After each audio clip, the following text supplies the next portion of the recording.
அன்புக்குரிய சகோதர சகோதரிகளே, மாதா தொலைக்காட்சி நேயர்களே, நல்லா இருக்கீங்களா? உங்கள் இல்லத்தெல்லாம் இறையாட்சி இருக்கின்றதா? இல்லை இறையாட்சின்னா என்னன்னு தெரியாமல் வாழ்ந்துட்டு இருக்கிறோமா? உண்மையான கடவுளுடைய ராஜ்யம் நம் குடும்பத்துக்குள், நம்முடைய பிள்ளைகளுக்குள், கணவன் மனைவிக்குள், நாம் செய்கிற பணிகளுக்குள் இருக்கிறதா? ரொம்ப முக்கியமான ஒரு கேள்வி இல்லைங்களா? கடந்த வாரம் நாம் ஒரு புதிய தொடரை தொடங்கினோம். நீ நம்பினால என்ன செஞ்சோன்னா, பரலோக ராஜ்யத்தை குறித்த ஒரு ஆழமான சத்தியத்தை கடந்த வாரம் நாம் தொடங்கினோம். இந்த வாரம் தொடர்ந்து நாம் அதை தியானிப்போம். அன்பான சகோதர சகோதரிகளே, ஆண்டவர் இயேசு கிறிஸ்து ஃபாலோ பண்ணுறவன் சொல்கிறாரு, நீ என்னை ஃபாலோ பண்ணுங்க அப்படிம்பார்.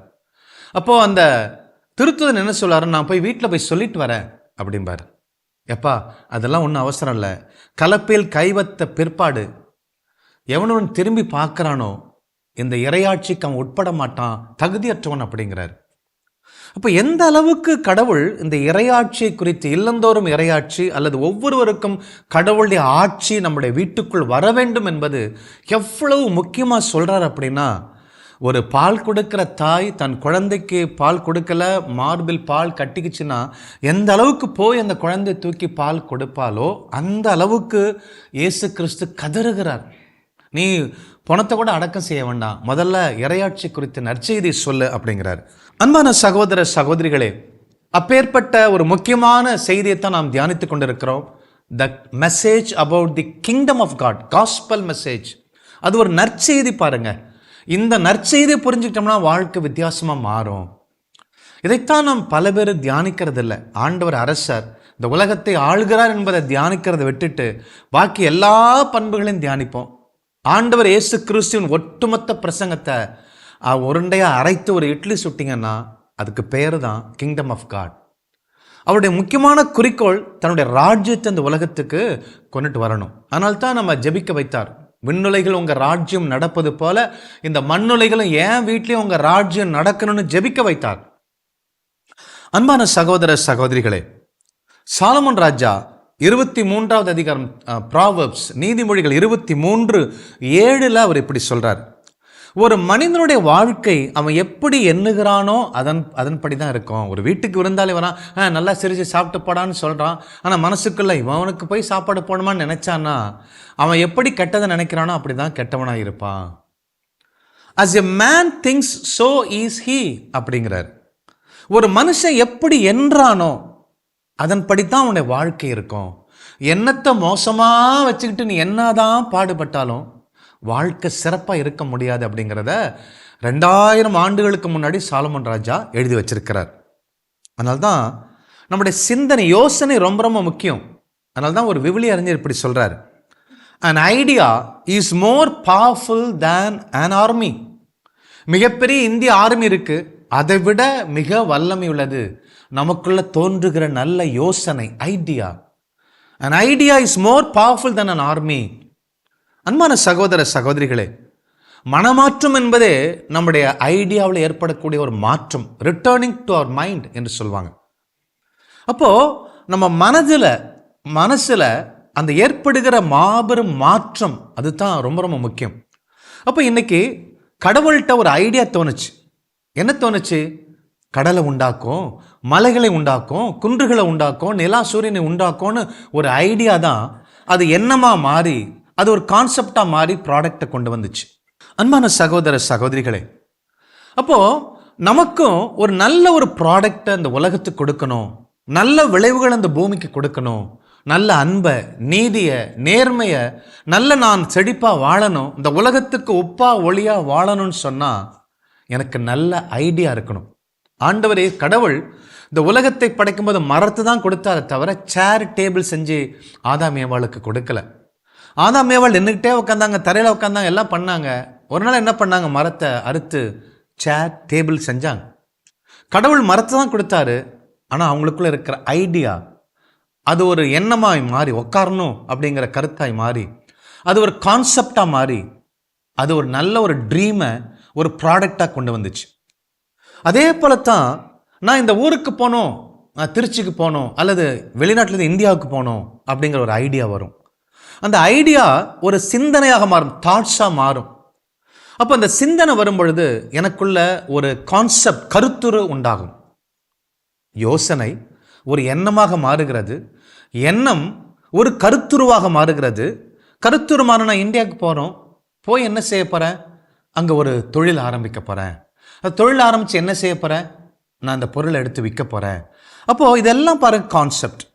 அப்போ இந்த கான்செப்ட் கருத்துரு சரியாயிடுச்சுன்னா அவருடைய டிசைன் சரியாக இருக்கும், அந்த ஃபேக்ட்ரி எஸ்டாப்ளிஷ் பண்ணுவார், மிக சிறப்பாக ப்ராடக்ட் இருக்கும்.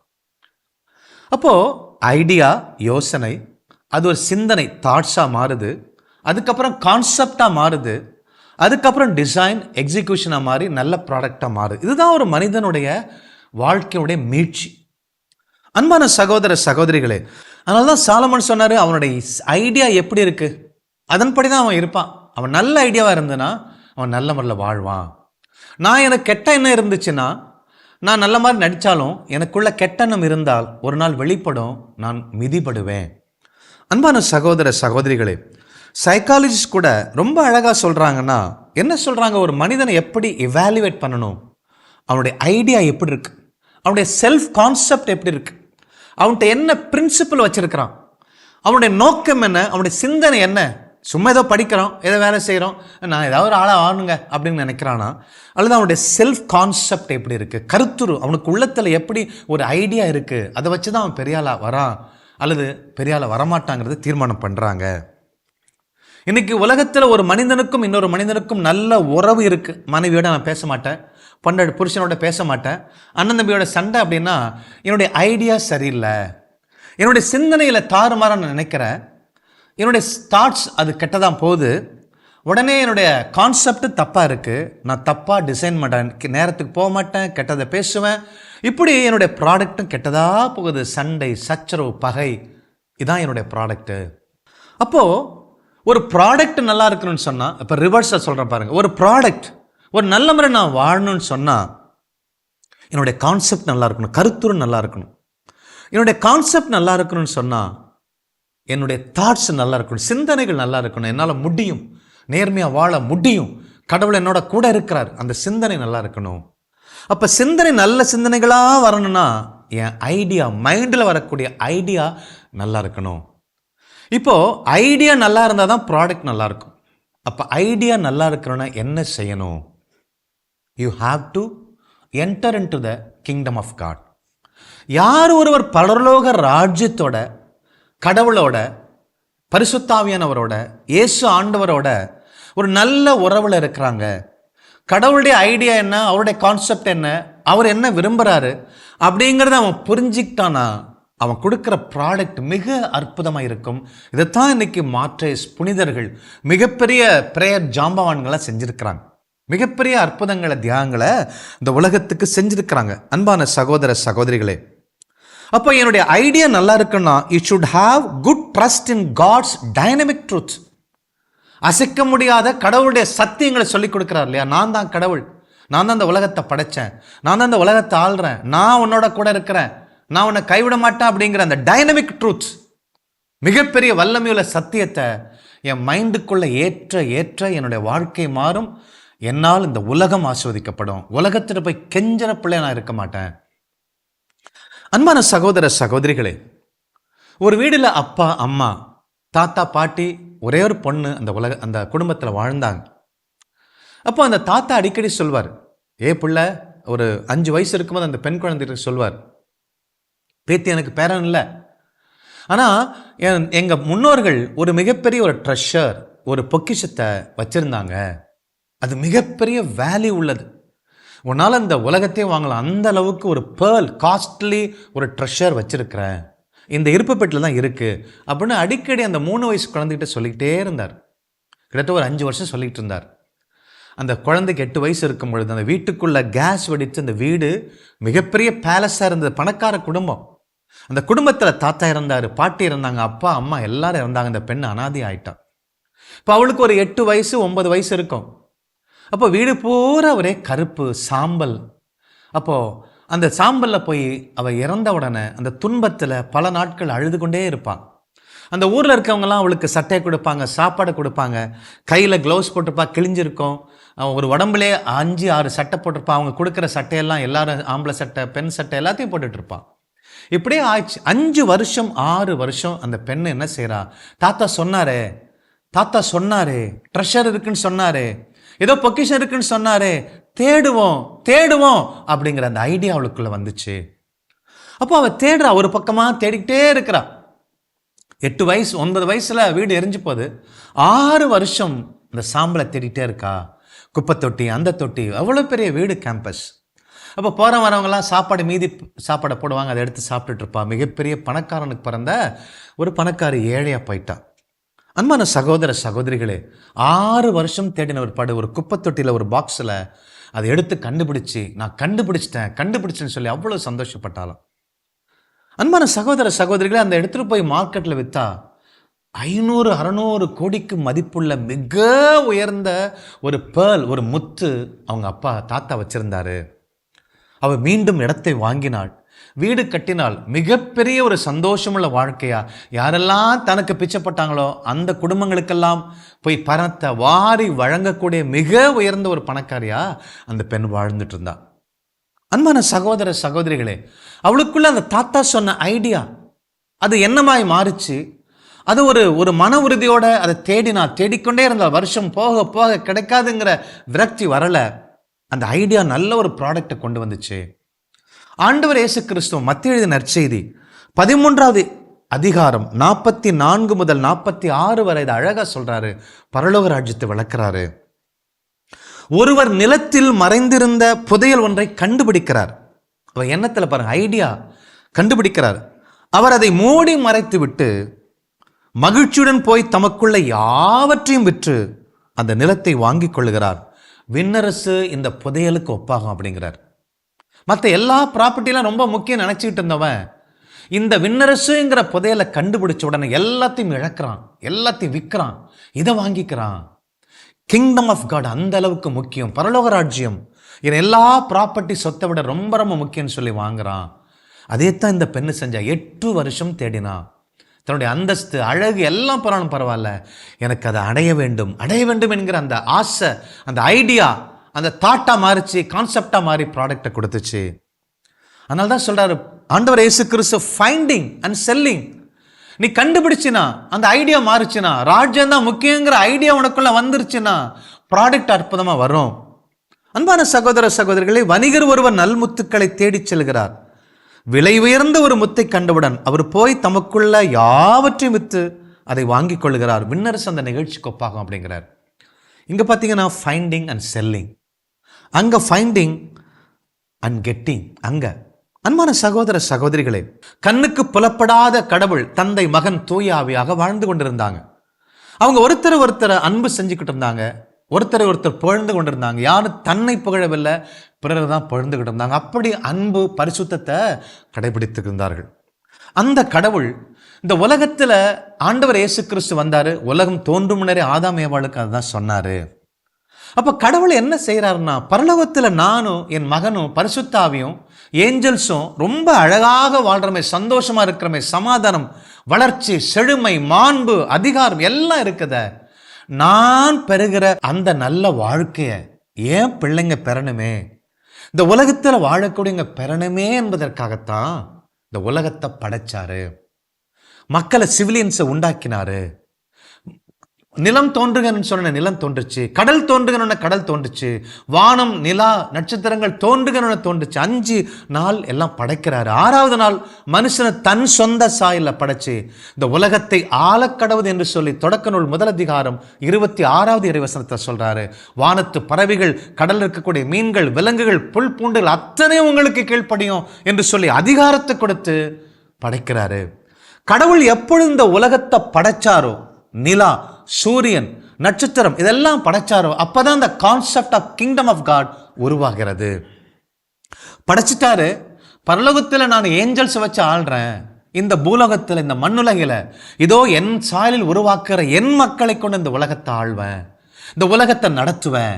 நான் தான் ராஜா, என் பிள்ளைங்க குட்டி ராஜாக்கள், அவங்க இந்த உலகத்தை ஆளணும்.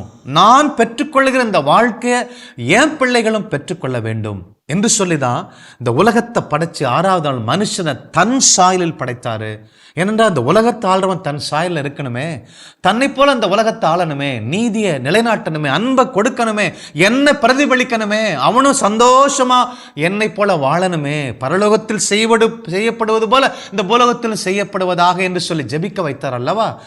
கடவுள் வாழ்கிற வாழ்க்கையை இந்த உலகத்தில் வாழ்றது தாங்க பரலோக ராஜ்யம். Living the life of God in this world is nothing but the kingdom of God. கடவுள் வாழ்ற வாழ்க்கை, அவருடைய வாழ்க்கை வாழ்றது தான், ஒவ்வொரு மனுஷனும் வாழ்றது தான் பரலோக ராஜ்யம். அன்பான சகோதர சகோதரிகளே, 1 யோவான் 4வது அதிகாரம் 8:16 வாசிக்கிறோம். God is love. கடவுள் அன்பாய் இருக்கிறார். God has loveன்னு சொல்ல, God is loveன்னு சொல்றாரு. கடவுள்கிட்ட அன்பு இருந்துச்சுன்னு சொல்ல, கடவுளே அன்பாய் இருக்கிறாரு. அதனால்தான் தான் பெற்ற அந்த வாழ்க்கையை, அன்பு என்பது தனக்குள்ள வச்சிருக்கிறது அன்பு அல்ல, தன்னை இழந்து தான் வச்சிருக்கிற அத்தனையும் பிறருக்கு கொடுப்பது தான் அன்பு.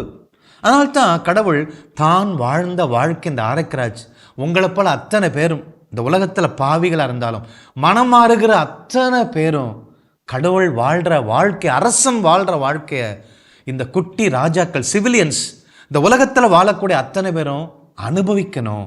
இந்த உலகத்து ராஜா அப்படி நினைக்க மாட்டார். அவருக்கு கிரீடம் வச்சுப்பார், அவருக்கு கார் பங்களா வச்சுப்பார். ஆனால் மக்கள் அப்படி வாழணும்னு நினைக்கிறது இல்லை.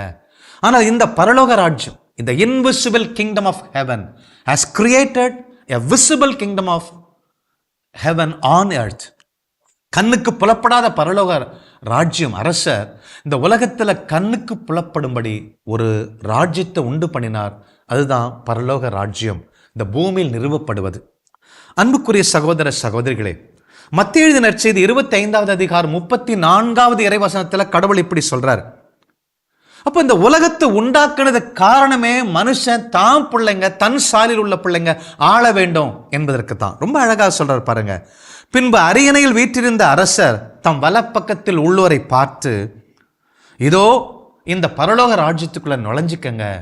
உலகம் தோன்றும் முன்னரே என் தந்தையினால் ஆசிர்வதிக்கப்பட்ட பிள்ளைகளே, உலகம் தோன்றும் முன்னரே உங்களுக்காக ஏற்பாடு செய்யப்பட்ட பரலோக ராஜ்யத்துக்குள்ள நுழைஞ்சிக்கங்க அப்படிங்கிறார்.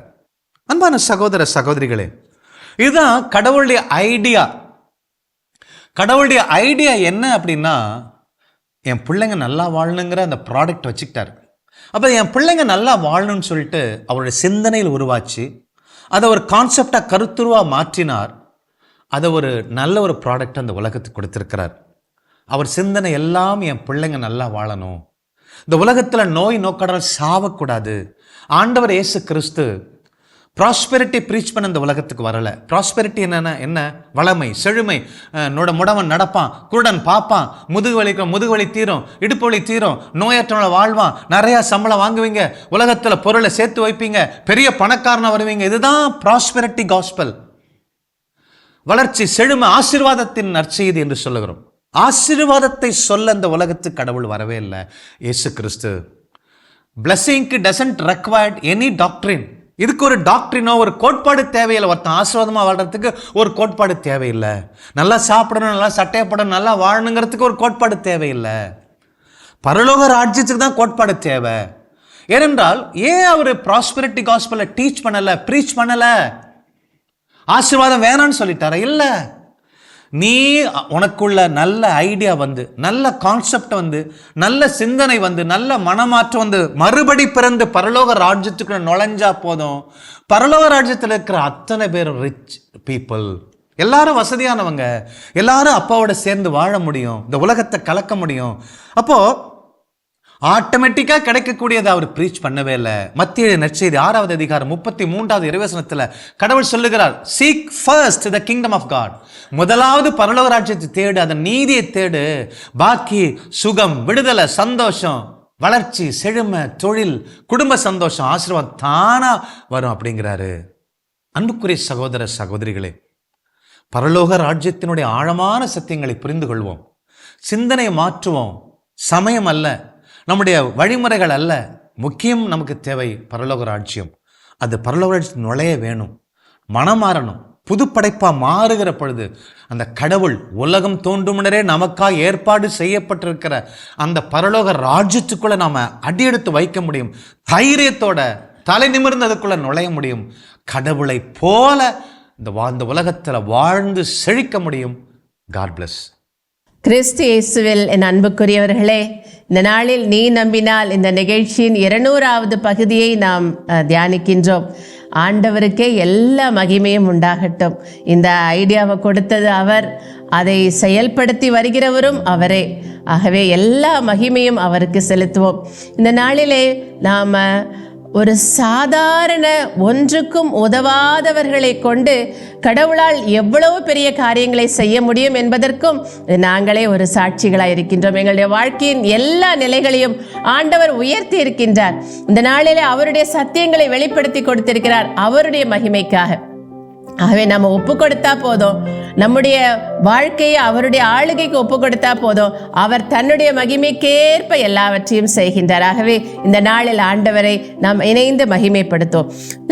கிங்டம் ஆஃப் காட், இறை ஆட்சி என்று சொல்லிட்டு இன்னைக்கு ஒரு புதிய ஒரு காரியத்தை ஆண்டவர் நமக்கு கற்றுக் கொடுத்திருக்கிறார். எப்படின்னா, இந்த கடவுளுடைய படைப்பாகி இந்த உலகத்தை தன்னுடைய சாயலில் இருக்கிற ஒருவன் தான் ஆளுகை செய்யணும் அப்படின்னு சொல்லிதான் இந்த மனிதனை தன்னுடைய சாயலில் படைக்கின்றார். நம்ம ஆனால் அந்த சாயலை இழந்து போகின்றோம். ஆனால் அவருடைய அன்பு எவ்வளவா இருக்குன்னு பாருங்க. தன்னை போல அவன் இருந்து இந்த உலகத்தை ஆள வேண்டும் என்று சொல்லிட்டு, அப்போ அந்த சாயலை நாம் தரிப்பித்துக் கொள்ள வேண்டும் என்பதுதான் கடவுளுடைய விருப்பம். நாம் இன்னும் பழச நினைச்சிட்டு நான் இப்படிப்பட்டவனா இருந்தேனே, இப்படிப்பட்டவனா வாழ்ந்தனே அப்படின்னு சொல்லிட்டு புலம்பணும்னு அவர் எதிர்பார்க்கல. மாறாக உன் சிந்தனையில நிறுத்து, ஏதோ உன்னாலேயும் கடவுளை போல மாற முடியும், அவருடைய சாயலாய் இந்த உலகத்தை ஆள முடியும் என்று சொல்லி அந்த சத்தியத்தை இந்த நாளிலே ஆண்டவர் நமக்கு சொல்லி கொடுத்திருக்கின்றார். ஆகவே இந்த நம்ம கண்ணுக்கு புலப்படாத இந்த விண்ணக ஆட்சிய இந்த மண்ணுலகிலே கடவுள் ஏற்கனவே கொண்டு வந்துட்டாரு. நாம முழு உள்ளத்தோடு அதற்குள்ள சென்று அதனுடைய காரியங்கள் எல்லாம் கற்று அதன்படி வாழ வேண்டும் என்று சிலர் விரும்புகின்றார். ஆனால் நம்ம என்ன பண்ணிட்டு இருக்கோம்? சாதாரண விஷயங்களை தேடிட்டு இருக்கோம். மண்டேன் மேட்டர்ஸ்ன்னு சொல்லுவாங்க இல்லையா? வெறும் இந்த உலகத்துக்குரிய, இந்த உடலுக்குரிய, பணத்துக்குரிய காரியங்களையே தேடிட்டு இவ்வளவு ஒரு உன்னத வல்லமை இழந்து கொண்டிருக்கின்றோம். ஆனா கடவுள் என்ன சொல்றாரு? நீ என்னுடைய ஆட்சிக்குரியவற்றை தேடுப்பா, எனக்குரியவற்றை தேடுப்பா, மற்றதெல்லாம் உனக்கு சேர்த்து கொடுக்கப்படும். உன் திருமணமா, உன் வாழ்க்கையா, உன் பிள்ளை பேரா, உன் குடும்பமா, எல்லாம் அந்த ராஜ்யத்தில் வாழக்கூடிய உனக்கு சொந்தமாயிடுச்சு. அது ஏற்கனவே நான் செஞ்சு வச்சுட்டேன். நீ செய்ய வேண்டியதெல்லாம் கடவுளுடைய அரசியும் அவருக்கு ஏற்படுதுன்னு தேடு என்று சொல்லிட்டு, இந்த நாளிலே அப்படிப்பட்ட கடவுளுடைய அந்த பரந்த உள்ளம், அவருடைய அந்த அன்பாய் இருக்கிற கடவுள், அவருடைய உள்ளத்தை புரிஞ்சுட்டு, ஆண்டவரே உம்முடைய ராஜ்யத்துக்குள்ள நான் வாழணுப்பா, எனக்குன்னு ஒரு இஷ்டம், எனக்குன்னு ஒரு வில்லை, நான் இப்படிதான் குடிச்சிட்டு இருப்பேன், நான் இப்படிதான் சூதாடிட்டு இருப்பேன், நான் இப்படிதான் கெட்ட பேச்சு பேசிட்டு இருப்பேன், என் குடும்பத்தில் சினிமா தான், சீரியல் தான், மற்ற எல்லா விதமான உலக காரியங்கள் தான் என் குடும்பத்தில் இருக்கணும், ஆண்டவர் என்னை ஆசீர்வதிக்கணும் அப்படிங்கிற வாழ்க்கையை மாற்றி கடவுளிடத்தில் ஒப்பு கொடுத்து, என் உயிரே ஆண்டவரை போற்று, அவர் உனக்காக வச்சிருக்காரு பாரு இந்த திட்டங்களை, அதை நினைத்து பாரு, உங்க உள்ளத்தோட பேசுங்க. அந்த காரியங்கள் எல்லாம் தியானிக்க நம்ம அவருடைய சாயலாய் மாறுவோம். பரிசுத்த ஆவியானவர் நம்ம எப்படி உருவாக்குவார். வாருங்கள் பாடி துதிப்போம். என் உயிரே ஆண்டவரை போற்று, முழு உள்ளமே அவர் பெயரை போற்று, அவர் செய்து வைத்துள்ள இத்தனை காரியங்களை நீ மறவாதே, அவருடைய சாயலாய் மாறிவிடு என்று சொல்லி உள்ளத்தோட பேசுவோம். கரங்களை தட்டி சந்தோஷமாய் பாடுவோம்.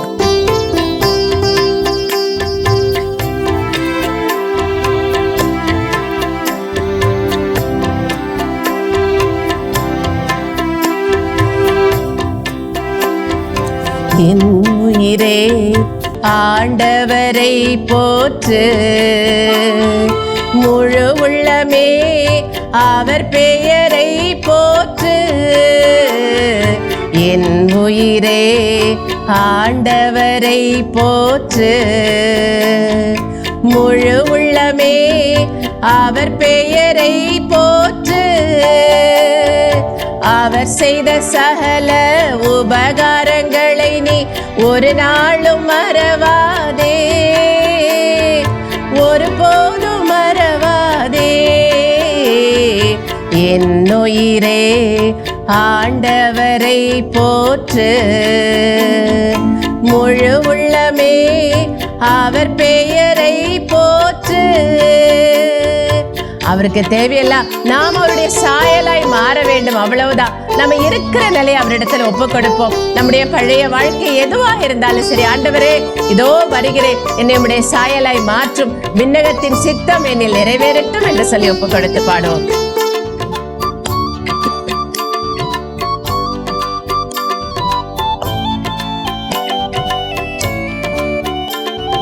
குற்றங்களை எல்லாம் மன்னிக்கிறார், நோய்களை சுகமாக்கி நடத்துகிறார். குற்றங்களை எல்லாம் மன்னிக்கிறார், நோய்களை சுகமாக்கி நடத்துகிறார்.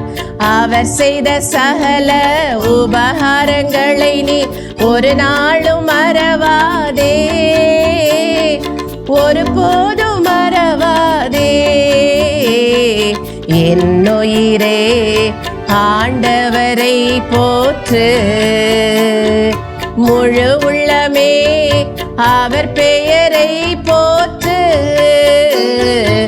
என்னுயிரே ஆண்டவரை போற்று, முழு உள்ளமே அவர் பெயரை போற்று.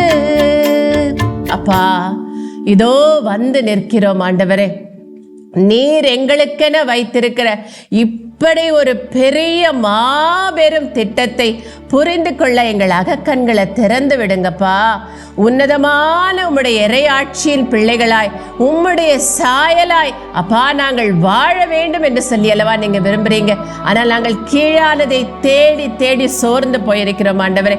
ஒவ்வொரு குடும்பங்களையும், இணைப்பில் இருக்கிற ஒவ்வொரு நபர்களையும் இந்த நாளிலே விடுவித்தருளும் சுவாமி. அப்பா, உலக பிரியமான காரியங்களிலே, பண தேவைகளிலே, உலக மாய கவர்ச்சிகளிலே, கேளிக்கைகளிலே, உடல் இன்பங்களிலே சிக்கி அப்பா வாழ்வை இழந்து கொண்டிருக்கிற ஒவ்வொரு பிள்ளைகள் இந்த நாளிலே விடுவிக்கப்படுவார்களாக சுவாமி.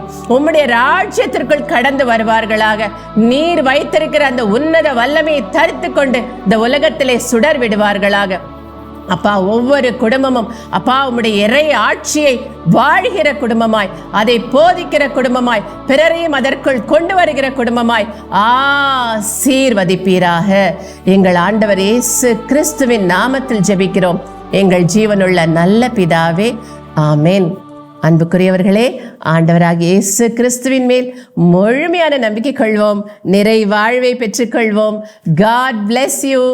இயேசுக்கே புகழ், மரியே வாழ்க.